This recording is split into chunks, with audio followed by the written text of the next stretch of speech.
ಶಕ್ತಿ ಯೋಜನೆ ಕಾರ್ಯಕ್ರಮವನ್ನು ಮಾಡಿದ್ದೇವೆ. ಶಕ್ತಿ ಯೋಜನೆ ಕಾರ್ಯಕ್ರಮವನ್ನು ಮಾಡಿದ್ದೇವೆ. ಸುಮಾರು 141 ಕೋಟಿ ಮಹಿಳೆಯರು 141 ಕೋಟಿ ಮಹಿಳೆಯರು ಇವತ್ತು ಫ್ರೀಯಾಗಿ ಬಸ್ನಲ್ಲಿ ತಿರುಗಾಡ್ತಾರೆ. ಹೌದು ಅಲ್ವೇನ್ರಮ್ಮ? ಆ ದುಡ್ಡೆಲ್ಲ ಉಳಿತದ ಅಲ್ವಾ ನಿಮಗೆ? ಗೃಹ ಜ್ಯೋತಿ 1,51,00,000 ಜನ ಮನೆಗಳಿಗೆ 200 ಯೂನಿಟ್ ವರೆಗೆ ಫ್ರೀ ಕರೆಂಟ್ ಕೊಟ್ಟಿದ್ದೀವಿ. ಆ ದುಡ್ಡೆಲ್ಲ ಉಳಿತಾಯ ಆಗುತ್ತಲ್ಲ. ಅನ್ನಭಾಗ್ಯ ಕಾರ್ಯಕ್ರಮ 5 ಕೆಜಿ ಸಿಗ್ತಾ ಇತ್ತು. ನಾನಿದ್ದಾಗ 7 ಕೆಜಿ ಕೊಡ್ತಾ ಇದ್ದೆ. ಅದನ್ನ 5 ಕೆಜಿ ಮಾಡಿದ್ರು.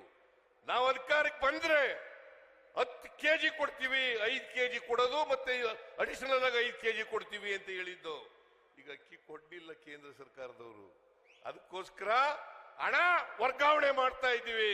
ಸುಮಾರು 1,28,00,000 ಜನರಿಗೆ 1,28,00,000 ಜನರಿಗೆ 170 ರೂಪಾಯಿ ಪ್ರತಿಯೊಬ್ಬರಿಗೆ ಪ್ರತಿ ತಿಂಗಳು ಕೊಡ್ತಾ ಇದ್ದೀವಿ. ಪ್ರತಿಯೊಬ್ಬರಿಗೆ ಪ್ರತಿ ತಿಂಗಳು ಕೊಡ್ತಾ ಇದ್ದೀವಿ. ಆಮೇಲೆ 1,18,00,000 ಮನೆ ಯಜಮಾನಿಗೆ 2,000 ರೂಪಾಯಿ 2,000 ರೂಪಾಯಿ. ಯುವ ಶಕ್ತಿ ಈ ತಿಂಗಳೇ ಶಿವಮೊಗ್ಗದಲ್ಲಿ ಚಾಲನೆ ಕೊಟ್ಟು ಯುವ ನಿಧಿ ಯಾರು 2022-23ರಲ್ಲಿ ಪಾಸ್ ಆಗಿದ್ದಾರೆ, ಕೆಲಸ ಸಿಕ್ಕಿಲ್ಲ, ನಿರುದ್ಯೋಗಿ ಆಗಿದ್ದಾರೆ ಅಂತ ನಿರುದ್ಯೋಗಿ ಪದವೀಧರರಿಗೆ ತಿಂಗಳಿಗೆ 3,000 ರೂಪಾಯಿ. ಡಿಪ್ಲೊಮಾ ಹೋಲ್ಡರ್ಸ್ಗೆ 1,500 ರೂಪಾಯಿ. ಯಾವಾಗಲಾದರೂ ಯಾವುದಾದ್ರೂ ಸರ್ಕಾರ ಈ RSS ನವರು ಬಿಜೆಪಿಯವರು ಬಹಳ ಒಡಕತ್ತಾರಲ್ಲ, ಇವ್ರು ಯಾವಲ್ಲಾರು ಕೊಟ್ಟಿದ್ರ? ಯಾವಲ್ಲಾರು ಕೊಟ್ಟಿದ್ರ?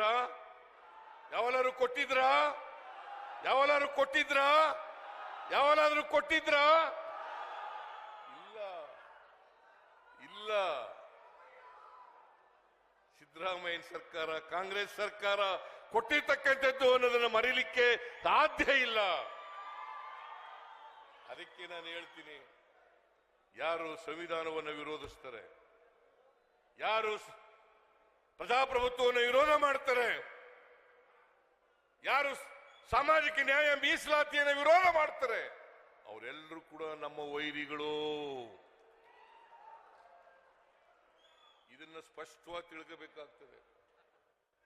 ನಮಗೆ ಮಿತ್ರರು ಯಾರು, ನಮ್ಮ ವೈರಿಗಳು ಯಾರು ಅಂತಕ್ಕಂಥದ್ದನ್ನ ಸಮಾಜದಲ್ಲಿ ಅರ್ಥ ಮಾಡ್ಕೋಬೇಕು. ನಮ್ಮ ವೈರಿಗಳು ಸಂವಿಧಾನವನ್ನು ವಿರೋಧ ಮಾಡೋರು, ನಮ್ಮ ವೈರಿಗಳು ಮೀಸಲಾತಿಯನ್ನ, ಸಾಮಾಜಿಕ ನ್ಯಾಯವನ್ನು ವಿರೋಧ ಮಾಡೋರು ಅಲ್ವಾ? ಸಮಾಜದಲ್ಲಿ ಬದಲಾವಣೆಯನ್ನು ವಿರೋಧ ಮಾಡೋರು. ಇವ್ರ ಜೊತೆ ನಾವು ಯಾವ ಕಾರಣಕ್ಕೂ ನಿಲ್ಲಬಾರದು. ಯಾರು ಸಂವಿಧಾನದ ಪರ ಇರ್ತಾರೆ, ಯಾರು ಸಾಮಾಜಿಕ ನ್ಯಾಯದ ಪರ ಇರ್ತಾರೆ, ಅವ್ರ ಜೊತೆ ನಿಲ್ತಕ್ಕಂಥ ಕೆಲಸವನ್ನ ಶೋಷಿತ ವರ್ಗದವರು ಮಾಡೋದಾದ್ರೆ ನಿಮ್ ಕೈಗೆ ಅಧಿಕಾರ ಬರಲಿಕ್ಕೆ ಸಾಧ್ಯ ಆಗ್ತದೆ.